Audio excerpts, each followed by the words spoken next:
नमस्कार, जय हिंद, वंदे मातरम। दोस्तों आप सभी का बहुत बहुत स्वागत है आपके अपने YouTube परिवार राजस्थान क्लासेस पर।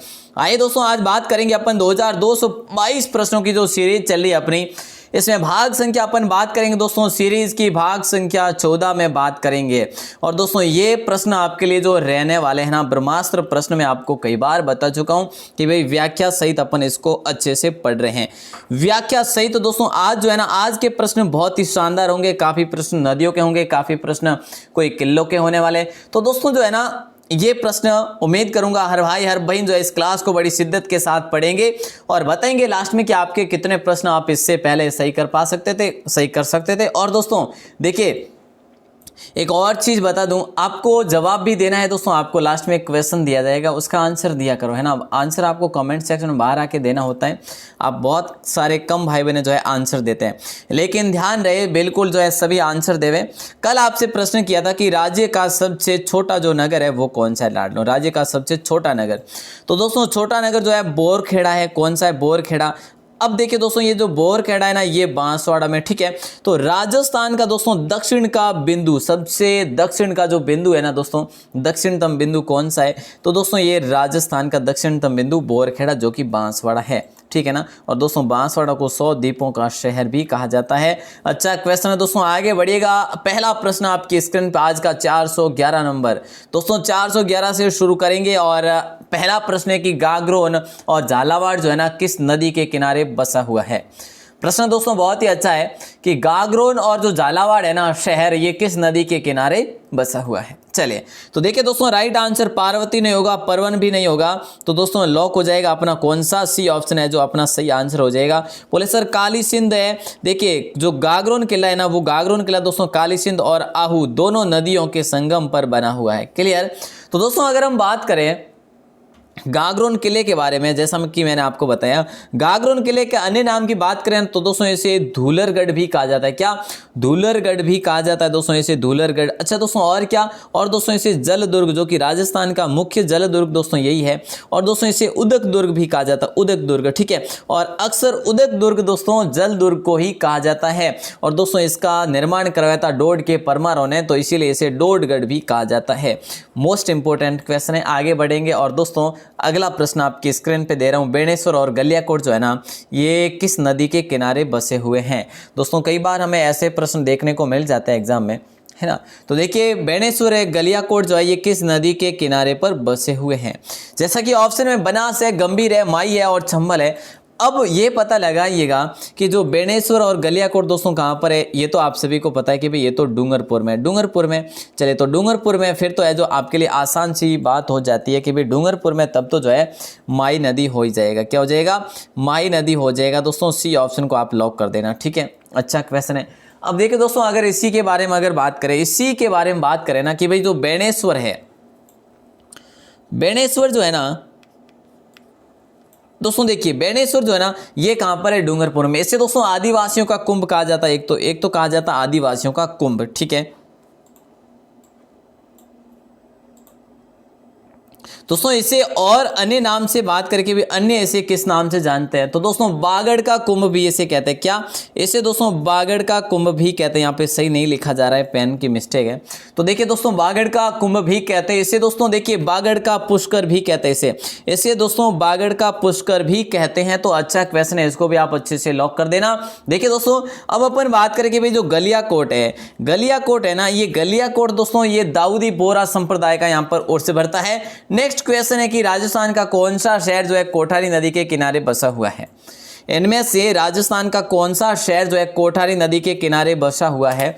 मैं लाड लो, क्वेश्चन जो है ना बहुत ही आसान है, बहुत ही इंपॉर्टेंट है, सभी आंसर दे देंगे सर। इसका राइट आंसर तो जो है भीलवाड़ा हो जाएगा। क्या हो जाएगा दोस्तों? भीलवाड़ा हो जाएगा, ठीक है साहब। भीलवाड़ा को अपन लॉक कर देंगे, ओके मैं लाड लो। लेकिन अगर हम बात करें कि भाई दोस्तों देखिए भीलवाड़ा में एक बागोर सभ्यता हुई, ठीक है। कौन सी सभ्यता हुई? बागोर। अब ये बागोर जो सभ्यता ना, ये भी बागोर सभ्यता दोस्तों इसी नदी कोठारी नदी के किनारे जो है विकसित होती है, ठीक है। और दोस्तों अगर बात करें कि भाई इसका उत्खनन दोस्तों कब होता है, तो लाड लो मेरे, बिल्कुल आसान सा प्रश्न है, याद रखना 1968 में जो इसकी स्थापना होती है, ठीक है। और दोस्तों वीरेंद्र मिश्र के द्वारा जो है इसका जो उत्खनन किया जाता है, ठीक है। और दोस्तों अगर बात करें कि भाई जो है देखिए उत्खनन की बात करें, बागोर के उत्खनन की बात करें तो 1968 में इसका उत्खनन होता है, ठीक है।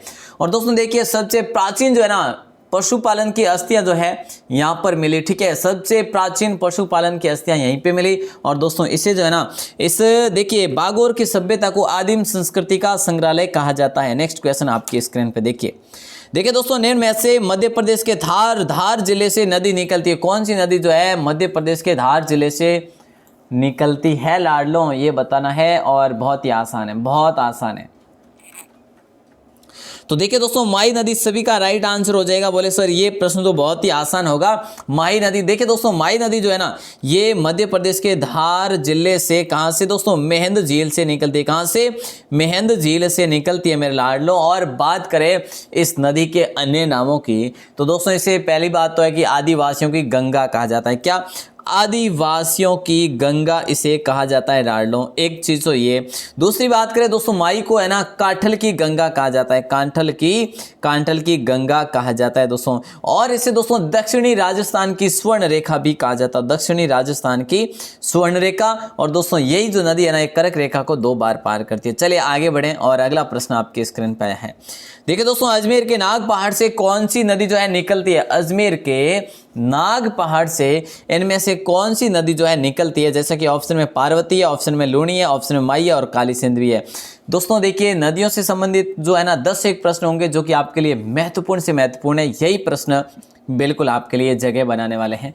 तो देखिए सबसे पहले तो मैं बात करूं कि भाई इसका प्राचीन नाम दोस्तों लवणवती है, ठीक है। लवणवती जो है इसका प्राचीन नाम है। बोले सर ये कौन सी नदी हो जाएगी? हमें सभी को पता है दोस्तों ये पश्चिमी राजस्थान की सबसे लंबी नदी है। पश्चिमी राजस्थान की सबसे लंबी कौन सी नदी? तो दोस्तों लूणी नदी है। अब देखिए आगे बढ़े दोस्तों अगले प्रश्न को देखते हैं, ठीक है। और अगले प्रश्न की बात करें लवणवती इसका प्राचीन नाम है दोस्तों, ठीक है। और इसे पश्चिमी राजस्थान की सबसे लंबी नदी कहते हैं। क्लियर।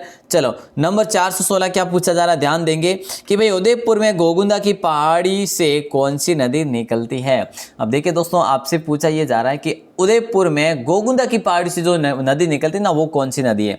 तो सोम नहीं होगा दोस्तों और कोठारी भी नहीं होगा। मैं आपको इस प्रश्न के बारे में शायद पहले भी बता चुका हूं, जिसको दोस्तों अपन आयड़ नदी भी कहते हैं। क्या? आयड़ नदी भी कहते हैं। अभी ये आयड़ नदी दोस्तों कब तक है? जब तक ये उदय सागर में अपना पानी ना उड़ेल दे, है ना। तो उदय सागर में अपना पानी जो है, उदय सागर जो झील है ना उदयपुर वाली, तो उसमें ये अपना जल लेकर आती है। क्या नाम से? आयड़ के नाम से। उसके बाद इसका क्या होता है, नाम चेंज हो जाता है बेड़छ नदी दोस्तों। अच्छा क्वेश्चन है। और दोस्तों आपको याद होना चाहिए ये जो आयड़ नदी है ना, इसी आयड़ के किनारे जो है आहड़ सभ्यता जो है विकसित होती है। आहड़ सभ्यता इसी नदी के किनारे विकसित हुई थी। चलिए साहब नेक्स्ट क्वेश्चन है, बैराट की पहाड़ी से कौन सी नदी निकलती है? देखिए दोस्तों बैराट की पहाड़ी से कौन सी नदी निकलती है लाडलो। अब आप पूछेंगे कि सर जो है बैराट की पहाड़ियाँ ये कहाँ पर है? तो मेरे लाडलो ये तो जयपुर में है। कहाँ पर है? जयपुर में है, ठीक है। और दोस्तों बैराट जो है सभ्यता भी है। सभ्यता कहाँ की हुई दोस्तों? बैराट जो है सभ्यता जयपुर में हुई। यहाँ पर भीम डूंगरी है दोस्तों, ठीक है ना। अच्छा क्वेश्चन ये भी। अच्छा तो दोस्तों यहाँ पर राइट आंसर आप सभी का होगा सी ऑप्शन। बोले सर अर्जुन की गंगा किसे कहा जाता है? अर्जुन की गंगा किसे कहा जाता है? तो बिल्कुल जो है आपका राइट आंसर होगा बाण गंगा को अर्जुन की गंगा भी कहा जाता है। चलिए नंबर 418 देखिए दोस्तों 418 में कि राजस्थान की बनास नदी कहाँ से निकलती है? राजस्थान की जो बनास नदी है ना वो कहाँ से निकलती है? बैराट की पहाड़ी से या फिर जो है खमनोर की पहाड़ी से या नाग पहाड़ से या जाना पाव की पहाड़ से? तो देखिए दोस्तों बैराट की अपन पढ़ चुके कि भाई बाण गंगा है और दोस्तों नाग पहाड़ अपन पढ़ चुके कि भाई लूणी है। तो यहाँ पर खमनोर की पहाड़ी हो जाएगा बी ऑप्शन, ठीक है। बी ऑप्शन लॉक हो जाएगा दोस्तों। देखिए बी ऑप्शन सभी का राइट आंसर हो जाएगा यहाँ पर, ठीक है। अब देखिए यहाँ पर अगर बात करें कि भाई बनास का अन्य नाम क्या है, तो दोस्तों वनों की आस इसे कहा जाता है। इसे क्या? वनों की आस कहा जाता है।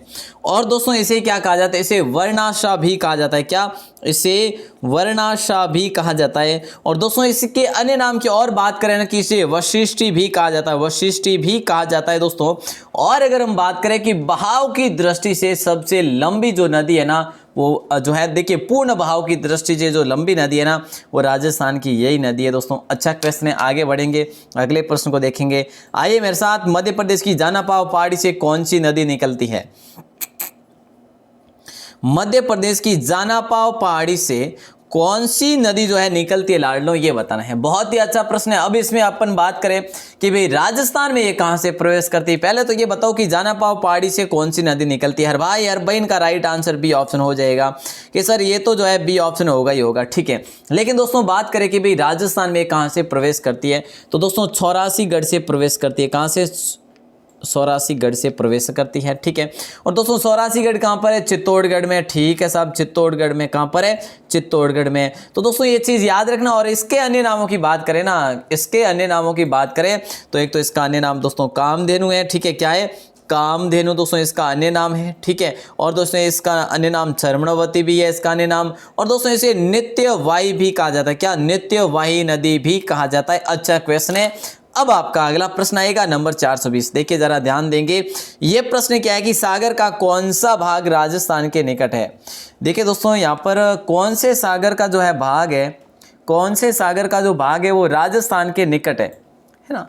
तो ये नदियों से संबंधित दोस्तों लास्ट क्वेश्चन ही समझिएगा, इससे आगे नदियों का क्वेश्चन कोई नहीं आएगा, ठीक है। तो सागर का कौन सा भाग जो है राजस्थान के निकट है, तो कच्छ की खाड़ी होगा ना लाडलो, ये गुजरात में है। अच्छा क्वेश्चन है ना, बिल्कुल। और दोस्तों जहां पर लूणी नदी जो है गिरती है, इसी में जाकर गिरती है लूणी नदी लाडलो। और ये जो कच्छ की खाड़ी है 99 मील में जो है ये फैली हुई है। कितनी? 99 मील में फैली हुई है। अच्छा अगला प्रश्न ये लो। देखिए दोस्तों पुष्य हवेली जो है ये कहां पर स्थित है, बताइएगा आंसर। ये क्वेश्चन बहुत ही अच्छा है, बिल्कुल साहब। दोस्तों देखिए पुष्य हवेली जो है ना ये कहां पर है, ये आपको बताना है। गंगानगर होगा या जोधपुर होगा, हनुमानगढ़ होगा या फिर जैसलमेर होगा। अगर हम बात करें इसी जो है ना हवेली के बारे में, तो ये ऐसा माना जाता है कि विश्व की एकमात्र ऐसी हवेली है कि ये जो है एक ही नक्षत्र में बनी हुई है। क्या? एक ही नक्षत्र में बनी हुई है। जैसा कि अपन लॉक करेंगे बी ऑप्शन को सही आंसर होगा जोधपुर। काफ़ी भाई बहने जोधपुर बता रहे हैं, उनका सही आंसर होगा, ठीक है। दोस्तों जोधपुर में पोखरण की हवेली भी है। आपसे प्रश्न ये भी बन सकता है कि पोखरण का किला कहाँ पर है, तो दोस्तों वो तो पोखरण में है ना। तो पोखरण कहाँ पे हो भाई साहब? जैसलमेर में। अच्छा तो पोखरण की हवेली कहाँ पर? ये जोधपुर में। सर ऐसे कैसे? ऐसे ही है साहब, है ना। मालदेव जी थे तो मालदेव जी ने ऐसे करवा लिया। और दोस्तों देखिए अगर यहाँ पर बात करें राखी हवेली, क्या राखी हवेली कहाँ पर है, तो दोस्तों ये राखी हवेली भी जोधपुर में। एक थंबा महल दोस्तों कहाँ पर है, ये भी जोधपुर में है, ठीक है। और बड़े मियाँ की हवेली कहाँ पर है, बड़े मियाँ की हवेली कहाँ पर है लाडलो, तो ये आपकी जोधपुर में। बोले सर छोटे मियाँ की, छोटे मियाँ की नहीं है, बड़े मियाँ की है ना। चलिए अगला प्रश्न है। हाँ जी देखिए अगला है कि किस जिले को राजस्थान का सबसे शुष्क जिला माना जाता है। बोले सर इससे आसान आप क्या देंगे, बिल्कुल आसान सा है। किस जिले को राजस्थान का सबसे शुष्क जिला माना जाता है, तो जयपुर को नहीं साहब, चूरू को माना जाता है। क्या? देखिए दोस्तों अगर मैं बात करूं कि सबसे कम वन क्षेत्र वाला जिला, सबसे कम इसमें वन क्षेत्र है, एक तो चीज़ ये हो गई, ठीक है। दूसरी चीज़ है यहाँ पर सर्वाधिक तापांतर वाला जिला, सर्वाधिक तापांतर वाला जिला कौन सा है, तो दोस्तों ये चूरू है, ठीक है। और राजस्थान का सबसे शुष्क जो जिला है वो भी है जो चूरू है। दोस्तों सबसे शुष्क स्थान की बात करें तो दोस्तों स्थान कौन सा है आपको याद रखना है, फलोदी स्थान जो है ना, फलोदी कहाँ पर है, ये जोधपुर में। और जोधपुर की फलोदी जो है ना दोस्तों ये सबसे शुष्क स्थान के अंतर्गत आता है। आइएगा अगला प्रश्न आपकी स्क्रीन पे। यहाँ पर एक दो प्रश्न और भी आसान मिलेंगे आपको। देखिए दोस्तों राजस्थान में सबसे कम वर्षा किस जिले में होती है। बोले सर 2222 प्रश्नों की सीरीज कंप्लीट करनी है, जल्दी बताइएगा। देखिए राजस्थान में सबसे कम वर्षा किस जिले में होती है, चूरू में या फिर जो है जैसलमेर में या फिर गंगानगर में या फिर बीकानेर में। तो मेरे लाडलो बहुत ही आसान सी बात है कि भी जो सबसे कम वर्षा होती है वो जैसलमेर में होती है, ठीक है। जैसलमेर जो है सर्वाधिक बंजर भूमि वाला जिला है दोस्तों, ठीक है ना। सर्वाधिक जो है बिल्कुल जो है सर्वाधिक क्षेत्रफल में सभी को पता है 48,401 वर्ग किलोमीटर में ये जैसलमेर फैला हुआ है। नेक्स्ट क्वेश्चन है, गर्मियों में न्यूनतम आंधियाँ किस जिले में चलती हैं। अरे मेरे वीरो देखिए प्रश्न क्या है कि गर्मियों में न्यूनतम आंधियां किस जिले में चलती है। आप देख रहे होंगे कि सर इसमें तो आपने गंगानगर का ऑप्शन नहीं दिया, लेकिन गंगानगर में तो सर्वाधिक चलती है भाई साहब। गंगानगर में सर्वाधिक आंधियां चलती है दोस्तों। राजस्थान के कौन से जिले में सर्वाधिक आंधियां चलती है, तो गंगानगर में। अच्छा अगर हम बात करें झालावाड़ की, तो गर्मियों में न्यूनतम आंधियां झालावाड़ में चलती है मेरे लाडलों। तो झालावाड़ दोस्तों सर्वाधिक आर्द्रता वाला जिला है। क्या? सर्वाधिक आर्द्रता वाला जिला कौन सा, सर्वाधिक आर्द्रता वाला जिला कौन सा है, तो बहुत ही आसान सा है, बिल्कुल झालावाड़। सर्वाधिक वर्षा वाला जिला कौन सा है दोस्तों? सर्वाधिक वर्षा वाला जिला कौन सा है? तो वो भी है जो झालावाड़ होगा। बहुत ही शानदार तरीके से अपन इसको क्लियर कर सकते हैं, ठीक है ना। अच्छा क्वेश्चन है, अगला प्रश्न ये लो, सर्वाधिक वर्षा वाला स्थान कौन सा है? बोले सर ये प्रश्न भी आप है जो आसान सा ले आए, कोई बात नहीं, यहाँ से क्लियर जरूर कर लेना। देखिए दोस्तों, राजस्थान में सर्वाधिक वर्षा वाला स्थान जो है वो कौन सा है? मनोहर थाना है नहीं, गोगुंदा भी नहीं है, माउंट आबू हो जाएगा, सी ऑप्शन है ना। माउंट आबू दोस्तों सभी को बताए, जिसे अपन बरखो यास्क कहते हैं। क्या? जैसे अपन बरखो यास्क कहते हैं। बरखो यास्क क्यों कहते हैं दोस्तों? क्योंकि बरखो यास्क जो ठंडा स्थान है और राजस्थान का भी अपना ये ठंडा स्थान है, इसीलिए अपन इसे बरखो यास्क कहते हैं। दोस्तों सर्वाधिक आर्द्रता वाला स्थान जो है ना, ये माउंट आबू है। बोले सर आपने अभी बताया, वो जिला बताया था, ठीक है। तो जो सर्वाधिक आर्द्रता वाला जो जिला है वो तो झालावाड़ है, सर्वाधिक आर्द्रता वाला स्थान है वो है माउंट आबू। क्लियर। सर्वाधिक ऊंचा शहर कौन सा है दोस्तों? यही है माउंट आबू। क्लियर ना। अच्छा क्वेश्चन है, आगे बढ़ेंगे, अगले प्रश्न को देखेंगे। नट नदी जो है राजस्थान की किस नदी को इस नाम से जानते हैं? देखिए दोस्तों, नट नदी, ठीक है, नट नदी जो है नाम है, राजस्थान की कौन सी नदी को अपन नट नदी के नाम से भी जानते हैं? और दोस्तों अच्छा क्वेश्चन है, जैसा कि मैं आपसे बात करूं दोस्तों, सही आंसर आप सभी का हो जाएगा D option. Sir D option को लॉक करिएगा, काफी भाई बहन जो है आंसर बताएंगे, ठीक है। दोस्तों इसका नाम आकरा भी है, और आकरा नाम कहाँ पर है? ये आकरा पाकिस्तान में इसको आकरा के नाम से जानते हैं, ठीक है। दोस्तों इसे मृत नदी के नाम से भी जानते हैं, मृत नदी के नाम से भी जानते हैं। इस नदी के किनारे दोस्तों कालीबंगा सभ्यता विकसित हुई, सभी को पता है, ठीक है। और इसी नदी को अपन सोतर नदी के नाम से भी जानते हैं, सोतर नदी, ठीक है। और दोस्तों इसी नदी को अपन एक और नाम से जानते हैं, राजस्थान का शोक।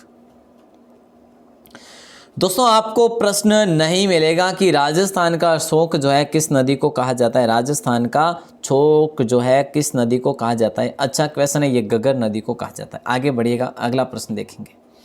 अगला प्रश्न है कि कांठल किस नदी के आसपास के क्षेत्र को कहा जाता है? देखिए दोस्तों बहुत ही आसान है, अब इससे आसान क्या होगा, मैं आपको बता भी चुका हूं, हिंट भी दे चुका हूं आपको, है ना। तो कांठल जो है किस नदी के आसपास के क्षेत्र को कहा जाता है? तो सही आंसर सर है जो हम सभी को पता है, कांठल जो क्षेत्र है ना, कांठल क्षेत्र सर ये तो जो है बांसवाड़ा और डूंगरपुर का है, ठीक है साहब, बांसवाड़ा और डूंगरपुर का है। तो दोस्तों सही आंसर डी ऑप्शन हो जाएगा। देखिए दोस्तों यहाँ पर जो है ना काफ़ी क्वेश्चन जो है आपके लिए, काफ़ी भाई बहनों के लिए नए होंगे, लेकिन काफ़ी के लिए रिवाइज प्रश्न होने वाले हैं, तो आप इसको यहाँ से क्लियर जरूर कर लेना, ठीक है। एक बार रिवाइज हो जाएंगे आपके 3-4 प्रश्न अपन ऐसे पढ़ेंगे दोस्तों जो कि आपकी रिवाइज के रूप में होने वाले हैं। 428 में कि राजस्थान के जिस जिले में, राजस्थान के जिले बांसवाड़ा और डूंगरपुर के मध्य के भूभाग को अपन क्या कहते हैं? चंबल बेसिन ऑप्शन में है, हाकरा भी ऑप्शन में है और मेवल भी ऑप्शन में है। तो दोस्तों बिल्कुल सिंपल सी बात है, राजस्थान के जिस जिले की बात करें बांसवाड़ा और डूंगरपुर के मध्य के भूभाग को अपन मेवल भी कहते हैं, ठीक है। और दोस्तों माही बेसिन को अपन क्या कहते हैं? माही बेसिन को कांठल कहते हैं दोस्तों, कांठल, ठीक है। अच्छा क्वेश्चन है दोस्तों, लॉक कर देना। आगे बढ़ेंगे और अगले प्रश्न की बात करें तो ये प्रश्न आता है, एक बार ध्यानपूर्वक पढ़िएगा दोस्तों कि कुंभलगढ़ कहाँ पर है दोस्तों? ये राजसमंद में, ठीक है। तो ये कुंभलगढ़ से गोगुंदा के मध्य स्थित पठार को किस नाम से जाना जाता है? दोस्तों भूगोल की क्लास में मैं रात्रि की क्लास में बहुत अच्छे तरीके से पढ़ा चुका हूँ, ठीक है, क्लियर करवा चुका हूँ, अब आप भूलेंगे नहीं। तो मालवा का पठार होगा नहीं दोस्तों। मालवा के पठार की बात करें ना, मालवा के पठार का हिस्सा है दोस्तों हाड़ौती का पठार। क्या? हाड़ौती का पठार जो है ये मालवा पठार का हिस्सा है। अब बोलेंगे सर ये हाड़ौती का पठार जो इसका और नाम है वो क्या है? तो दोस्तों याद रखना लावा पठार है। क्या? लावा जो पठार है ये इसका दोस्तों और अन्य नाम है। इसे दोस्तों दक्षिणी पूर्वी पठार भी कहा जाता है, दक्षिणी पूर्वी पठार भी कहा जाता है। चलिए सही आंसर की बात करें तो दोस्तों आप सभी का हो जाएगा भोराट का पठार, बी ऑप्शन सभी का सही आंसर हो जाएगा। तो लॉक कर देना दोस्तों बी ऑप्शन को, कुंभलगढ़ और गोगुंदा के मध्य के पठार को अपन भोराट का पठार कहेंगे, ठीक है। अच्छा क्वेश्चन है, आगे बढ़ेंगे और अगले प्रश्न की बात करें तो उदयपुर में स्थित अरावली पर्वत में तचतुरी नुमा जो पहाड़ियों को स्थानीय भाषा में क्या कहा जाता है? क्या पूछा जा रहा है? उदयपुर के उत्तर पश्चिम में स्थित पहाड़ियों को स्थानीय भाषा में क्या कहा जाता है? तो दोस्तों कितना आसान है, मैं कई बार आपको बता चुका हूं कि भैया जो राइट आंसर होगा उदयपुर में अरावली पर्वत में जो तचतुरी नामा जो पहाड़ियाँ हैं उसको स्थानीय भाषा में दोस्तों अपन गिरवा कहेंगे, ठीक है। बी ऑप्शन को लॉक करेंगे, ठीक है। तो दोस्तों देखिए, अगर हम बात करें भी जो खादर है ना, ये खादर जो है दोस्तों, खादर की बात करें ना, एक बार दोस्तों वापस से पढ़ लीजिएगा प्रश्न को कि उदयपुर में स्थित अरावली पर्वत में जो तचतुरी नुमा पहाड़ियाँ है ना, देखिए तचतुरी नुमा जो पहाड़ियाँ उसे अपन गिरवा कहेंगे। अब ये बी ऑप्शन को आप लॉक करेंगे। देखिए जो खादर है ना ऑप्शन में, तो दोस्तों देखिए खादर जो है ये चंबल की बीहड़ भूमि को कहा जाता है, चंबल की बीहड़ भूमि को, या फिर कंदराई जो होती है उसे अपन क्या कहेंगे, खादर ही कहेंगे। जो कि है जो 20 फीट के गड्ढे होते हैं गहरे, उसे। चलिए तो दोस्तों 431 नंबर आपकी स्क्रीन पे उदयपुर के उत्तर पश्चिम में ये प्रश्न है आपका, ठीक है। अगला कि 431 क्या पूछा जा रहा है, 431 में है उदयपुर के उत्तर पश्चिम में स्थित पहाड़ियों को स्थानीय भाषा में। देखिए दोस्तों, पहले आपसे प्रश्न किया गया था कि तचतुरीनुमा आकृति, तो तचतुरीनुमा जो आकृति वाली जो पहाड़ियाँ वो गिरवा कहलाती, क्या गिरवा कहलाती है। अच्छा, तो उदयपुर के उत्तर पश्चिम में जो स्थित पहाड़ियों को स्थानीय भाषा में क्या कहा जाता है, तो वो दोस्तों मगरा कहा जाता है। क्या कहा जाता है, मगरा। तो ऐसे प्रश्न मैं आपको कई बार करवा चुका हूं दोस्तों, अब आपको कंफ्यूज नहीं होना है। यहां से अपन आगे बढ़ेंगे और अगले प्रश्न को देखेंगे। और एक और प्रश्न पहाड़ियों से संबंधित, देखिए अरावली पर्वत में टेढ़ी मेढ़ी कटक पहाड़ियों को क्या कहा जाता है। अरावली पर्वतमाला में जो टेढ़ी मेढ़ी कटक पहाड़ियां होती है उसे क्या कहा जाता है। मेरे लाड लो, मगरा पढ़ लिया अपन ने, गिरवा पढ़ लिया, फिर भाकर हो जाएगा। बोले सर भाकर कहाँ पे है, तो दोस्तों उत्तरी सिरोही में इसे स्थानीय भाषा में भाकर बोला जाता मुख्य रूप से, ठीक है। कटक जो कटी फटी पहाड़ियां हैं उसे अपन भाकर ही कहेंगे, ये चीज लॉक कर देना। अच्छा क्वेश्चन है, ठीक है। अगला प्रश्न ये लो, राजस्थान के राज्य पशु सिंकारा को राज्य पशु घोषित किया गया है दोस्तों, कब घोषित किया ये बताना है। देखिए दोस्तों, राजस्थान के राज्य पशु सिंकारा को राज्य पशु कब घोषित किया गया, आप सभी बता देंगे सर, जो है यहाँ पर राइट आंसर जो है ये हो ही जाएगा। दोस्तों यहाँ पर एक चीज क्लियर करवा लूँ आपको, 22 मई, ठीक है, क्या 22 मई 1981 को है जो इससे क्या किया, राज्य पशु सिंकारा को घोषित किया। लेकिन दोस्तों एक ऊंट को भी राज्य पशु घोषित किया गया दोस्तों, याद होगा आपको, जिनको पशुधन की श्रेणी में रखा गया और सिंकारा को वन्य जीव की श्रेणी में रखा गया, ठीक है। तो दोस्तों अगर बात करें कि भाई ऊंट को कब घोषित किया, तो दोस्तों ऊंट को 2014 में, ठीक है, सितंबर, पूर्ण रूप से जो अधिसूचना जारी हुई ना वो सितंबर 2014 में हुई और घोषणा जून 2014 में हो गई थी, ठीक है। तो ये चीज़ भी आप अच्छे से ध्यान रखेंगे। अब आप पूछेंगे सर जो सिंकारा है ना इसके वैज्ञानिक भाषा में इसे क्या कहते हैं अपन, वैज्ञानिक भाषा में इसे अपन क्या कहते हैं, तो मेरे दोस्तों गजेला इसे जो कहते हैं, गजेला इसको वैज्ञानिक भाषा में कहा जाता है।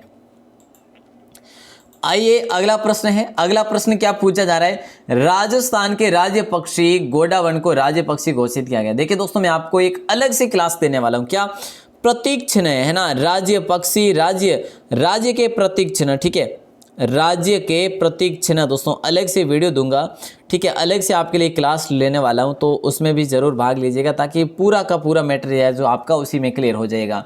तो राज्य के राज्य पक्षी गोडावन को राज्य पक्षी घोषित किया दोस्तों, बहुत ही आसान सा प्रश्न है। और अगर हम बात करें यहाँ पर कि भाई कब किया, तो दोस्तों 21 मई 1981 को किया गया, बी ऑप्शन सही आंसर हो जाएगा। दोस्तों इसे माल मोरडी भी कहते हैं, क्या इसे माल मोरडी भी कहते हैं, इसे ओकना भी कहते हैं, इसे दोस्तों गुदनमेर भी कहते हैं, इसे दोस्तों देखिए सोहन चिड़िया भी कहते हैं, इसे ग्रेट इंडियन बस्टर्ड भी कहते हैं।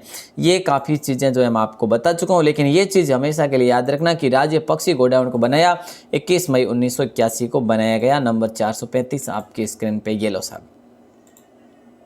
देखिए दोस्तों प्रश्न ये है कि स्वतंत्रता प्राप्ति के समय राजस्थान राज्य में कितने जिले थे, स्वतंत्रता प्राप्ति के समय राजस्थान राज्य में कितने जिले थे। देखिए स्वतंत्रता का पूछा जा रहा है, ठीक है।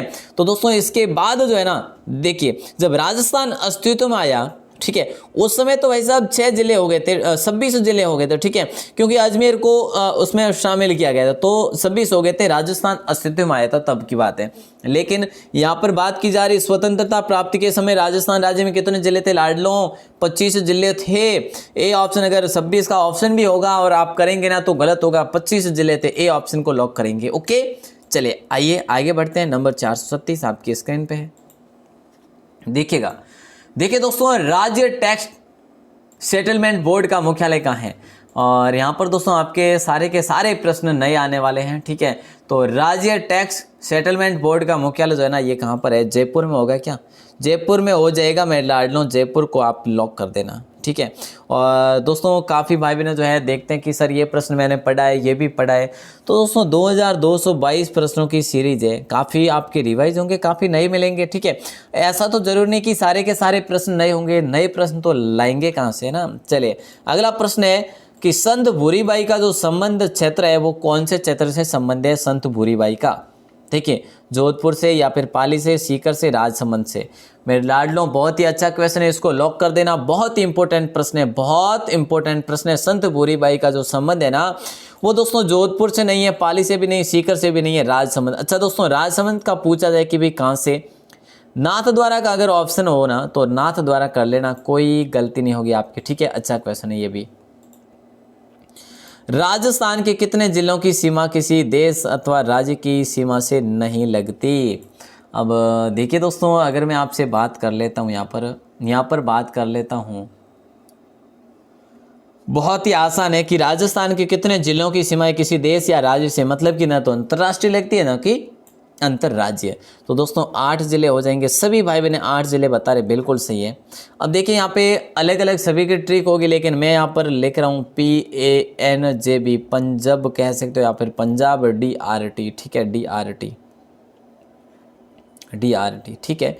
तो लाडलो देखिएगा, P मतलब पाली जैसे कि अजमेर, ठीक है, N नागौर, जैसे J का जोधपुर हो जाएगा, B का बूंदी हो जाएगा, ठीक है, और DRT है ना तो D का दौसा होगा, R का राजसमंद हो जाएगा और T का जो है टोंक हो जाएगा। तो ये जो जिले है ना दोस्तों, ये जिले जो है 8 जिले किसी से भी सीमा नहीं बनाते। अब एक पाली जो है ना दोस्तों, पाली जो जिला ये कुल 8 जिलों से सीमा बनाता है, ठीक है। अब पाली के बाद किसका नंबर लगता है, वो नागौर का लगता है। नागौर जो है 7 जिलों से सीमा बनाता है दोस्तों, ठीक है। आगे बढ़ेंगे और अगले प्रश्न को देखेंगे। राज्य के किस जिले का मुख्यालय सर्वाधिक पाक सीमा के नज़दीक है। बोले सर कितना आसान प्रश्न आप तो लेकर आ गए। जी हाँ बिल्कुल अच्छा क्वेश्चन है। देखिए कि राज्य के किस जिले का मुख्यालय जो है सर्वाधिक पाक सीमा के नज़दीक है, तो या फिर कह लो कि भाई अंतर्राष्ट्रीय सीमा के नज़दीक, या फिर कह लो रेड क्लिफ लाइन के समीप है। तो कुछ भी कह लो आप, तो राइट आंसर आप सभी का बी ऑप्शन हो जाएगा, ठीक है। तो दोस्तों 464 जो है किलोमीटर जो है जैसलमेर की लगती है, ठीक है। और देखिए दोस्तों अगर बात करके भाई गंगानगर की जो कुल सीमा लगती है 210 लगती है, बाड़मेर 168, बीकानेर सभी को पता है, ठीक है। चलिए तो दोस्तों आगे बढ़े और अगले प्रश्न को देखेंगे।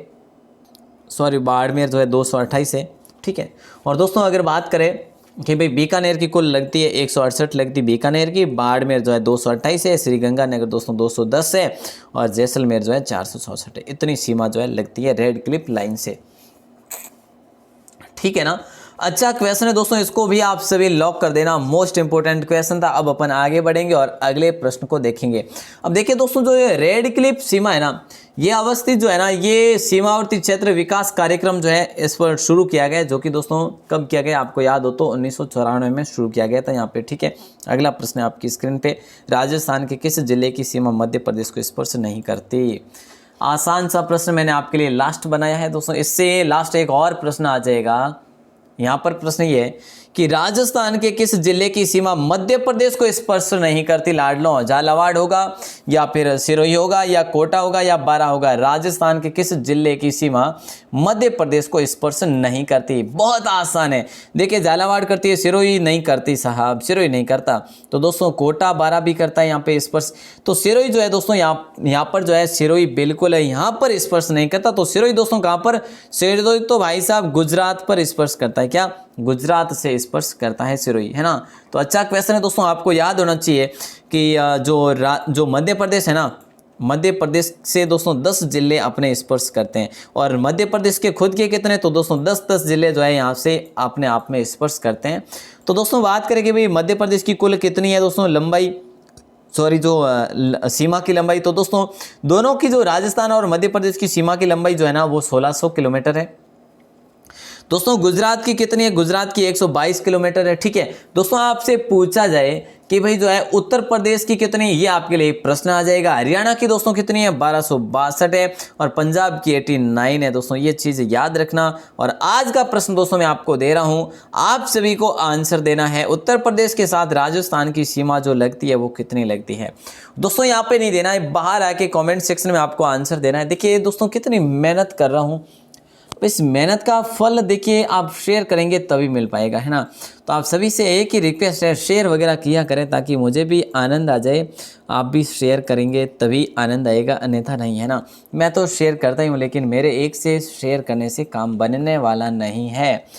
चलिए तो दोस्तों, उत्तर प्रदेश के साथ राजस्थान की जो सीमा लगती है 877 या फिर 897, 1262, 1022, बहुत आसान है, इसको लॉक कर देना। अच्छा क्वेश्चन है और बता देना जिनको भी पता है। और दोस्तों कौन कौन से उत्तर प्रदेश के कौन से ज़िले हमारे साथ लगते हैं, राजस्थान के कौन से ज़िले उत्तर प्रदेश के सीमा के साथ लगते हैं, तो ये चीज़ें भी आपको लिखनी है बाहर आके कमेंट सेक्शन में। दोस्तों क्लास कैसी लगी? अपना फीडबैक दिया करो यारों, तभी दिल को सुकून मिलता है, शांति मिलती है ना। तो शेयर वगैरह करके आया करें। और आप ही की क्लासेज है और आप ही ने इतने सारे, आप सभी इतने जुड़े हैं, आप तो एक फैमिली है ना। और फैमिली की तरह रहें और आप सभी ध्यानपूर्वक पढ़ा करें। और हर भाई हर बहन से एक ही चीज़, एक ही रिक्वेस्ट करूँगा एक और, कि आप एक कमेंट करेंगे ना तो मैं देख लूँगा। ठीक है, एक कमेंट किया करो, ज़्यादा जो है ना लाइव में कोई एक ही कमेंट को कॉपी करके ज़्यादा तेज मतलब दबाते जा रहे हैं। तो एक कमेंट किया करो, मैं देख लेता हूँ एक ही कमेंट को, है ना। तो बिल्कुल जो है आपको वो अपना, देखिए लाइव क्लास होती क्या है कि अपना स्कोर, अपना आकलन अपन कर सकें। तो थोड़ा सा अपन जो है एक बार बताएंगे तो भी आपका आंसर आ जाएगा, 2 बार बताएंगे तो भी, वैसे 10 बार जो है आप कॉपी पेस्ट करेंगे तो उससे कोई ज़्यादा फर्क नहीं पड़ने वाला। चलिए तो दोस्तों, आप सभी का आभार, सभी का धन्यवाद। और 8:40 पर फिर से आप सभी को तैयार होना है और बिल्कुल आप आज भी अपन यूनिक पढ़ने वाले हैं। आप सभी का आभार, सभी का धन्यवाद। अगर आपने अभी तक हमारे चैनल को सब्सक्राइब नहीं किया तो चैनल को सब्सक्राइब कर लेना, बेल प्रेस दबा देना। सुबह 9 बजे क्लास होती है दोस्तों, और एक 6 बजे जो है ये क्लास शाम के टाइम हो ही जाती है। ठीक है, और एक 8:40 पर रात्रि को क्लास होती है दोस्तों। ठीक है, तो ये इन क्लासेस में अच्छे से भाग लीजिएगा, बड़ा शानदार तरीके से और पढ़िएगा, बड़ा आनंद आ जाएगा। सभी का धन्यवाद, सभी का आभार।